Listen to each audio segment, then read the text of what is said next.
सामाईन व नाज़रीन, पिछली किस्त में आपने सुना था कि शहज़ादा सैफ अल मलूक अपने साथियों के साथ जंगियों की कैद में फरेब के साथ आज़ाद हुए।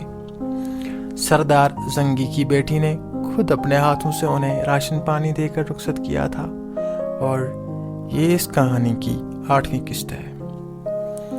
शहज़ादा और उसके 11 साथी शिकार के बहाने निकले और अपने टल्ले, जो एक किश्ती होती है जो लकड़ियों और उनके छिलकों से बनती है, उस पर बैठकर समुंदर में उतर गए और चलते गए। 3 दिन खैरियत से गुजर गए, मगर बदकिस्मती के चौथे रोज एक बहुत बड़ा पंछी हवाओं में उड़ता हुआ आया और पंजा मारकर पूरे टल्ले को उठा लेकर गया और बहुत ऊपर हवाओं में उड़ने लगा। मगर जिसको खुदा बचाए उसे कौन मार सकता है। जो ही पंछी ने टल्ले को उठाया और ऊंचाई पर पहुंचने से पहले ही शहजादा एकदम नीचे गिर गया और समुंदर में बहुत नीचे पानी में चला गया।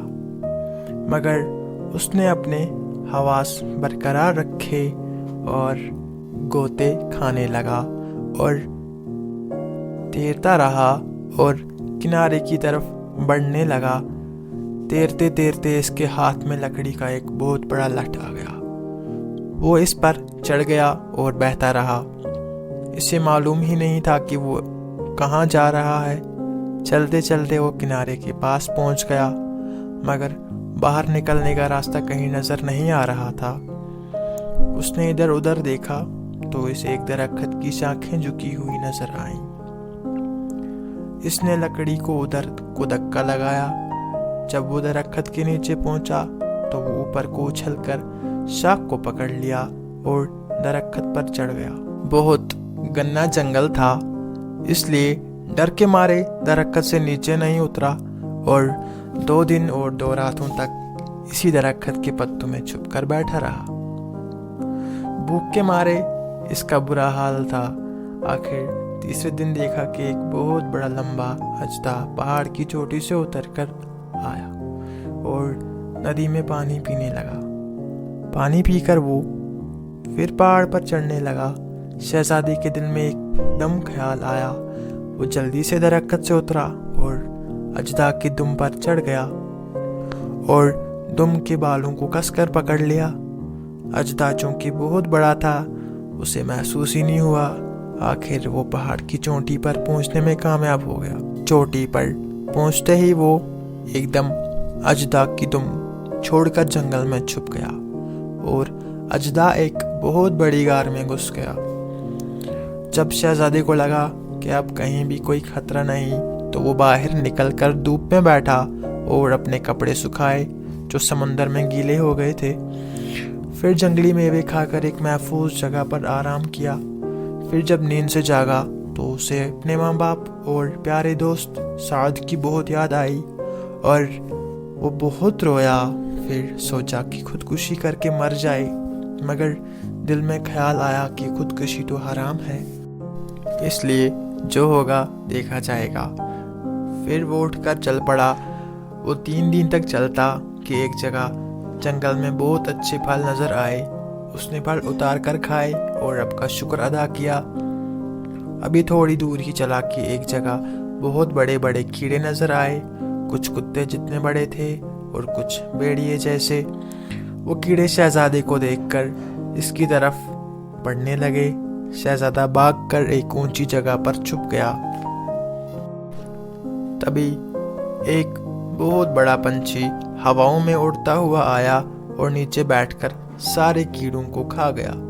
अब जो ही वो पंछी उड़ने की तैयारी करने लगा तो शहजादा दौड़कर इसके पंजे में बैठ गया और इसकी टांग पकड़ ली।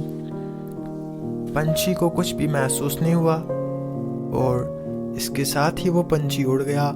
फिर वो पंछी कई पहाड़ों, जंगलों, जजीरों, बयाबानों और दरियाओं के ऊपर से गुजर गया और एक बहुत बड़े दरख्त पर जाकर बैठा।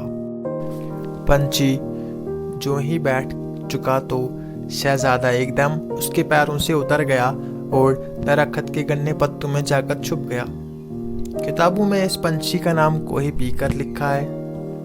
इस दरख्त पर इस पंछी के 2 बच्चे थे। फिर शहजादे ने देखा कि एक बहुत बड़ा बाशक नाग इस दरख्त पर आकर चढ़ने लगा, लेकिन पंछी ने इसे देख लिया। इसने जल्दी से अपने बच्चे उठाकर जंगल में छुपा दिए और खुद उस नाग से लड़ने आ गया। जो ही उनकी लड़ाई शुरू हुई, शहजादा छिपता छिपता दरख्त से उतर गया और दूर जाकर लड़ाई का नज़ारा देखने लगा। बड़ी खून रेज जंग हुई। इस जंग में पंछी की मौत हो गई और वो बाशक नाग को भी बहुत जख्म पहुँचे। शहजादा वहाँ से चल पड़ा। अभी थोड़ी ही दूर गया था कि देखा कि वहाँ पर इंसानों के जिस्मों के बहुत सारे सर और टांगें पड़ी हैं। शहजादे ने उन सरों को पलट कर देखा तो इनमें कई सर इसके साथियों के थे। वो एक बार फिर बहुत रोया कि इसके साथियों की मौत इन जंगलों में और बयाबानों में हुई और इन्हें कफन दफन भी नसीब ना हुआ। मगर फिर हिम्मत करके चल पड़ा और पहाड़ की दूसरी तरफ से उतरने लगा। पहाड़ पर पहुंचा तो था इस पंछी के पैर पकड़कर, मगर यहाँ से उतरना बहुत मुश्किल हो रहा था।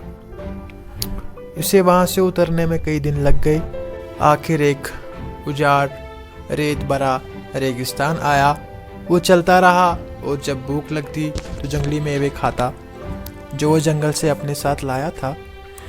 इसके रास्ते में कई जानवर, दरिंदे और बलाएं आईं, मगर वो इसमें आज़म का विरोध करते हुए चलता रहा। इसी तरह वो रेगिस्तान को पार कर गया और एक आगे शहर आया। हाज़रीन, ये कौन सा शहर था ये आप अगली किस्त में सुनेंगे, तो चैनल को सब्सक्राइब करें ताकि आप इस कहानी को आगे सुन सकें, ताकि हमारा वीडियो आप तक सबसे पहले पहुंचे। शुक्रिया।